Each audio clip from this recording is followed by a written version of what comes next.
knowledge, al-ilm al-nafi', beneficial knowledge, is that which reflects on who you are.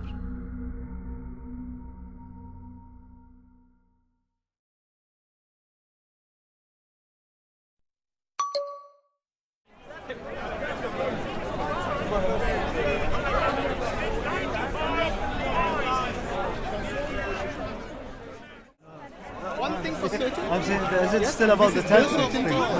That we all will die, right? Whether you are an atheist, agnostic, a person who believes in God, regardless of it. Yeah? Because this is a certainty. We know that one day all of us will die.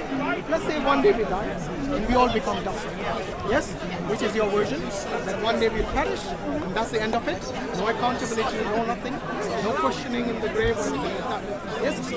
If that was the case and we all died, what am I losing? Or what are you losing? Nothing, right? Because we become dust. Then whatever we believed before we were dead is irrelevant, isn't it?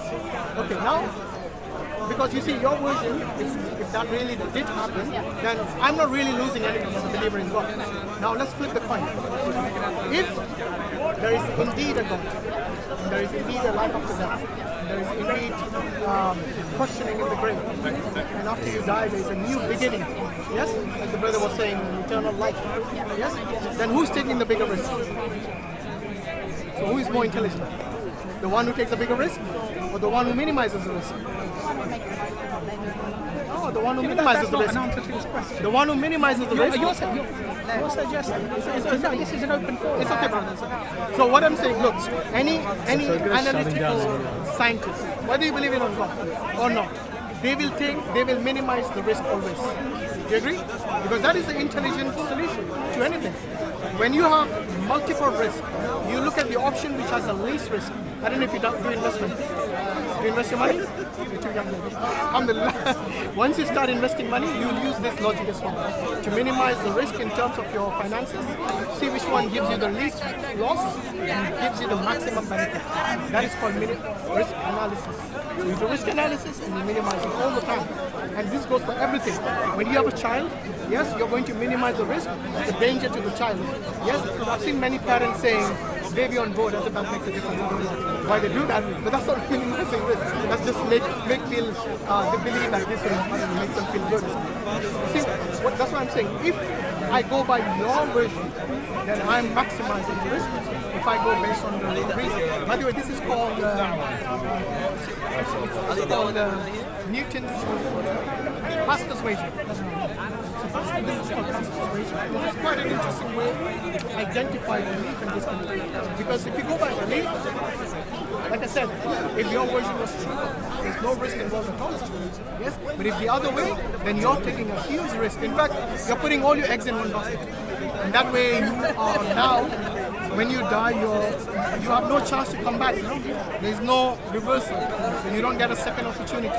And it's a one-off, because you see our life is what, 70, 80 years today? And that's what the brother was saying, that this life is temporary. You know, if I was going to the US or to Australia, let's say for example, and I had a stopover, say in Singapore, yes, and it's a stopover is only a few hours, you know? It's a transit.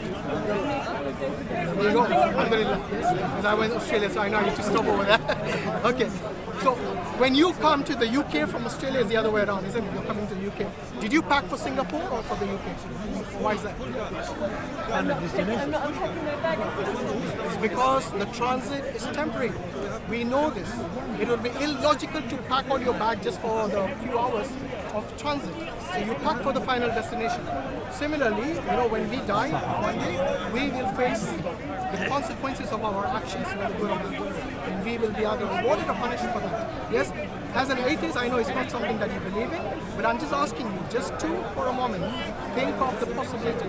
Because, you know, an intelligent person will look at all options and pick the one which is the most plausible. And same way with the creation, we know that it's impossible for the creation to come from nothing or creating itself. So the only plausible explanation, the most intelligent being, when you are thinking about all this existence, the only one that makes sense is there must be an intelligent design to design all of this. And that is the only plausible explanation. For you to say no, there isn't, I think then you're you're appealing again to ignorance, because before the universe existed, there was no space and time either. Do you know that? Can you imagine anything that takes place without space or time? You can't even imagine it. And that's the reason the scientists will never have an answer to this. You know why? Because for them to even postulate a theory or to have an equation, they need these factors like space and time for them to perform. Because you know what is time? Oh, I think Time over is there. the change. Oh, I think From point A to point B, when there's a change, you say time has elapsed. And that is what it is. But without time and space, they can never explain anything. And that's the reason they cannot explain things which are not material. Now, if I were to ask you, do you believe that there is do you believe in consciousness? Consciousness. Do you believe? Yes. Yes. Are you conscious? Have you ever? Do you think the scientists have ever seen this in the lab? Why? No. If I were to ask you, do you have any empirical evidence for consciousness? Objective empirical evidence. Yeah, we all believe it, including the scientists. Yeah, they believe they have consciousness, but what I'm asking is for objective empirical evidence, which means it's not something that you as an individual experience, because what is consciousness? It's to be aware of your environment. Yes? Because there's a philosopher, Descartes, he said that, I think, therefore I am. Yes, so it's your understanding, your awareness of what's happening around you. Yes, so you know when somebody is in a vegetative state, they're unconscious in the hospital. That means they are not aware of what's happening. So you can slap him, you can do, I don't know, inject him, and you won't feel anything because he's not conscious of those things. But he's not dead. He's still alive. Yes, so that's the difference between something which is immaterial, like consciousness, yet you believe in it. So the very scientists who demand evidence for everything, including yourself as a non-scientist, where you believe that only in the material existence, I showed you an example of something which your core, you know, everything of your understanding of this world depends on that faculty called your consciousness. Your faculty of reasoning. The very questions you ask and the response you give is based on your consciousness, you know? Because an unconscious person cannot question and cannot answer. So you need to be conscious in order to respond, in order to use your faculties of reasoning. But when we ask you for empirical evidence, you can't give it. You know why? Because it is something which is immaterial. And science only deals with things which are in the material world. And that's the reason I cannot say that science is a perfect tool to identify God. Because if it cannot even identify your own consciousness, which is immaterial, let alone angels in heaven and God and all that, yes? Let alone all the immaterial things. Because your own self, for which you say, I am, like Descartes said, I think therefore I am, even for that most basic fundamental thing of your own existence and your reality, you don't have evidence. But you believe it. You know how we believe it? By faith. You believe it by no other reason but faith. Even an atheist will have to do this. Without that, you cannot ask any questions, you cannot reason. And that's the reason as Muslims we believe that our world, our existence, whether the universe or outside the universe, is not just based on the material world. We believe that there is a material world and there is an unseen, immaterial world, which I've demonstrated with the evidence of the consciousness, which no scientist will deny. And that's why, go home and do a search on this phrase. It's called the hard problem of consciousness. The hard problem of consciousness. You know why? Because for everything else you'll find evidence, but for the most important thing in your life, in your existence, you don't have evidence, but you will believe it by faith. And that's the reason I say that all those people who reject this unseen world, you will have to deny your own self before you do that. See what I mean? So that's why you have to go and believe by hook or by crook your own self of your soul. And this is what we call soul, your consciousness. Yeah? Everyone has it. And whether you like it or not, you will have to believe it. And that's why I say, for anyone to say that, okay, show me the evidence for God, because I believe in science, you can't show me objective empirical evidence. You cannot show empirical evidence for your own soul, for your own consciousness, and you're asking for something that's beyond your understanding and capability. It's like me telling you, okay, take this metal detector, take a metal detector and go and look for plastic. Will you find any? Why? because you're using the wrong tool. Similarly, when you're using science as a tool to locate God and the unseen world, like your consciousness, then you're using the wrong tool. We call it the philosophy of science, for example. Yes, which includes everything, including religion, including faith, all of this. Because these are existential questions which the philosophy of science would answer for you. Just like I took you logically and rationally using understanding of your own consciousness, using the understanding of the existence like the universe. Yeah? Because I took you a logical, plausible explanation. I did not even use the term God in that explanation. You know why? I did this deliberately.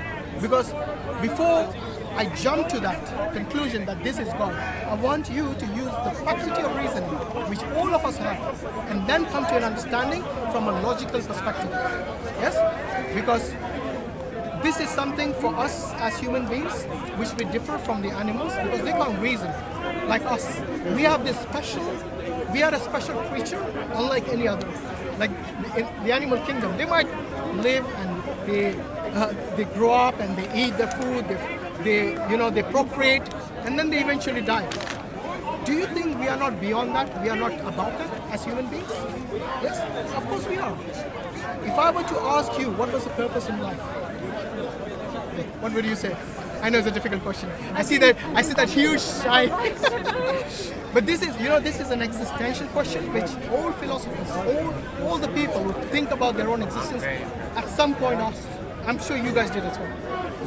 Because you look like intelligent people, and I'm sure whether it's in your classroom or within your own, I don't know, in your privacy at home, you must have pondered on this question.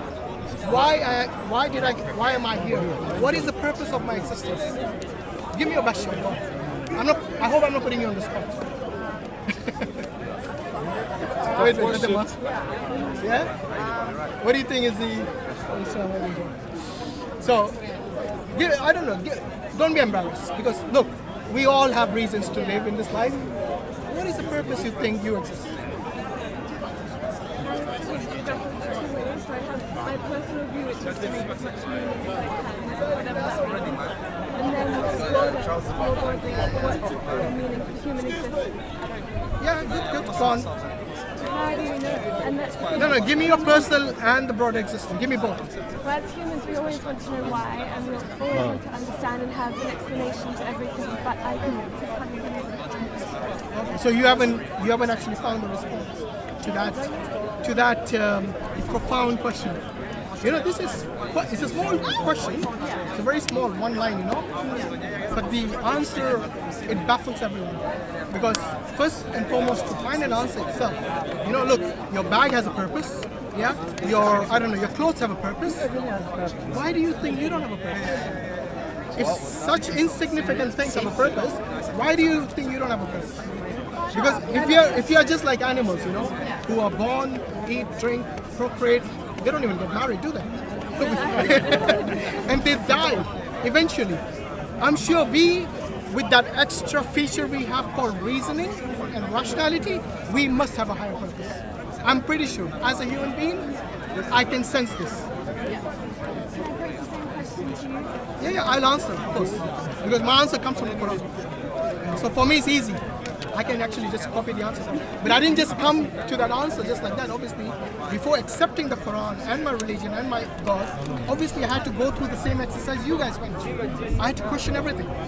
But then I come to a conclusion that all this is impossible for it all to come into existence from nothing, just like magic.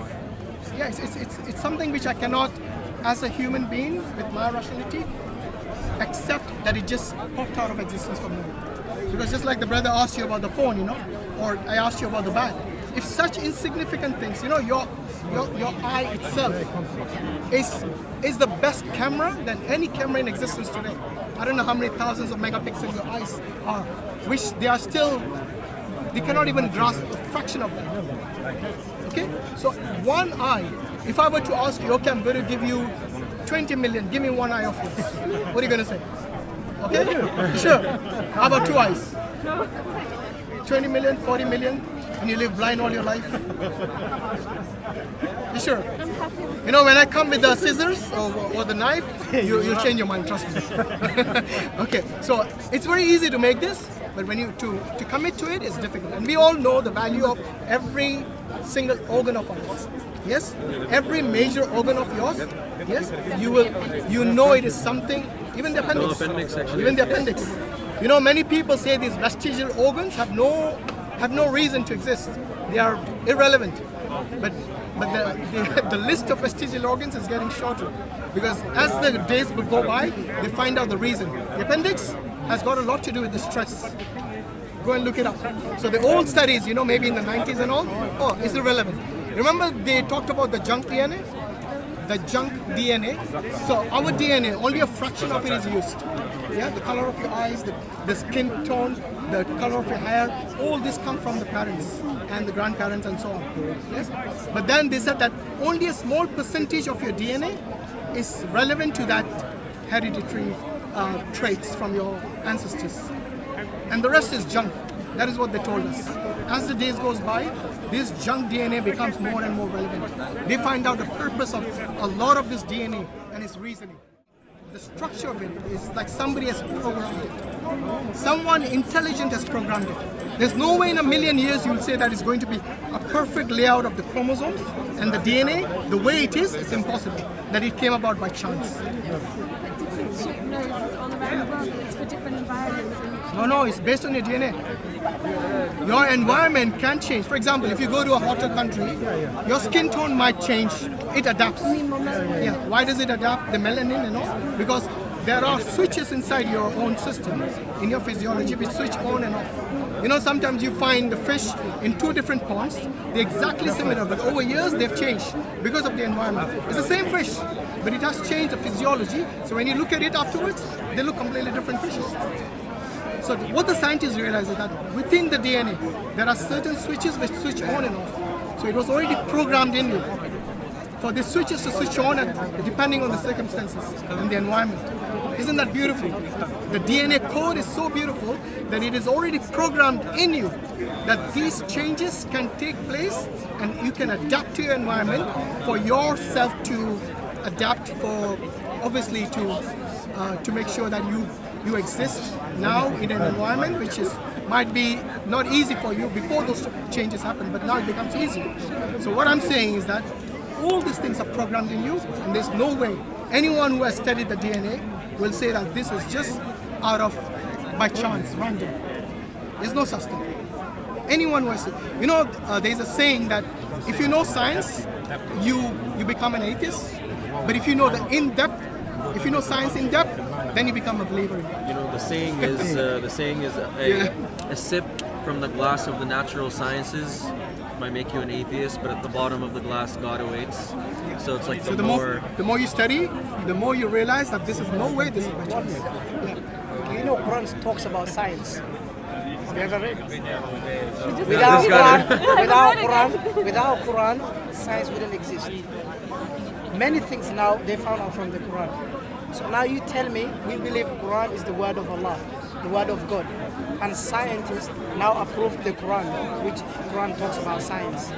So not just that you can also actually look indicates at the man. that indicates the existence of God, because we believe the words of Allah is the Quran. You could look is the into words the of man Allah. who came up with falsification, or I mean, there's a European man that claimed it, but then he also gave credit backwards to the Muslim scholar and theologian who came up with it. He came up with falsification, so that's I'll the just give you scientific one method. verse. You And tell where me it what you came think from, about that. where yes, Ibn Haytham. You know the So verse where it in came from chapter was the 18. Quran actually has a falsification test.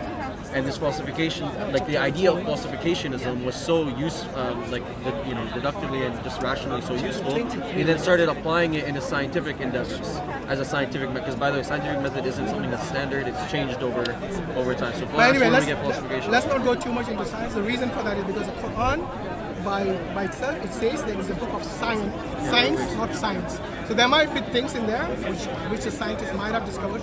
But the important thing is that we have to realize that it is a book of science. Okay. So anyway, let's not go too bogged down into that, because we, as like I said, rationally, logically, when you start thinking, all of this falls into place. Yeah? I just want you to Yeah, read it. Yes. This verse is in the Quran, chapter 23, verse 14. It talks about science, and you can search up scientists talk about this. So it says it's about the creation of mankind, the process. So it says here, then we made the seed a clot. Then we made the clot a lump of flesh. Then we made in the lump of flesh bones. Then we clothed the bones with flesh. Then we caused it to grow into another creation. Oh, yes, thank you. What's it called? You see the cloth and all that, the procedure, the way you give the flesh, the bones, all that. It's in the Quran. So where did they get from? Even the three darkness, scientists talk about that. In the womb, in the darkness of the baby, and the water, all that is in the Quran. Chapter 30, it says in chapter 39. You can search up non-Muslim embryologists breaking it you can down. search up. So now you tell me the Quran, scientists now approve themselves, they approve that the existence of Allah. Do you know why? Because the Quran is the words of Allah. If it's the word of Allah and they approve in the Quran and they got the science from the Quran, so Prophet Muhammad never knew about science. He was an illiterate. He never knew how to write. He never knew how to read. He never knew about science. Remarkable thing So is now, that now there's you like- tell me, how can you deny? So now you believe what science says, yes? And they quoted from the Quran. Why can you not believe the existence of Allah, of God? Since you believe science, since you believe whatever science say, and they quoted from the Quran, so therefore you should believe the Quran. Because you said Big Bang, and who told you science? Scientists. Were they there? No. Do you have any evidence? No. So why something that you don't even have? Imagine you believe. Yeah, you can ask. You believe, even now you believe of Big Bang relies on without an evidence. So Big Bang is gone. And plus, additionally, everything science says, they disagree. Am I right? Brother Hashim, wait, Brother Hashim, do you agree with me? All scientists, in some cases, they disagree upon matters. See? So see now. So even then, whatever they say is not accurate. You don't believe. You got a question, you said? You have a question? Sorry, I did not answer the question I asked you earlier about the purpose of existence. So, look, in the Quran, Allah says the purpose that every human and jinn have been created of worship of God. What does that actually mean? What does worship mean? Worship doesn't mean when you pray all day and that's it. No. Worship means to be obedient to God. Yes? So the obedience to God means, again, everything that He has forbidden us to do, we abstain from that, and everything He has recommended for us to do, we do that. Yes? Now, what does that mean? For example, let's say you as an agnostic or an atheist were my neighbor. My religion teaches me,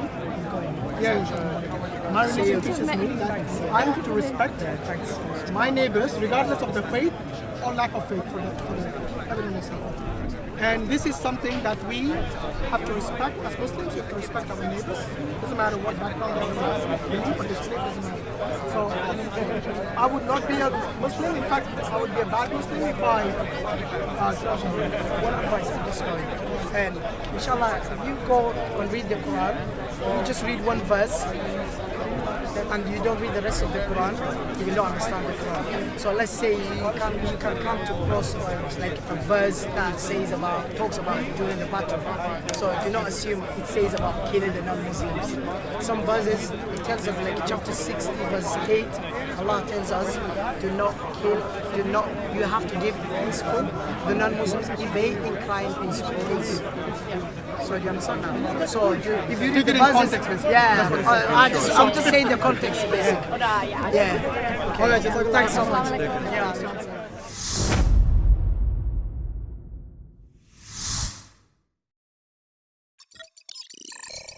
Thanks for watching.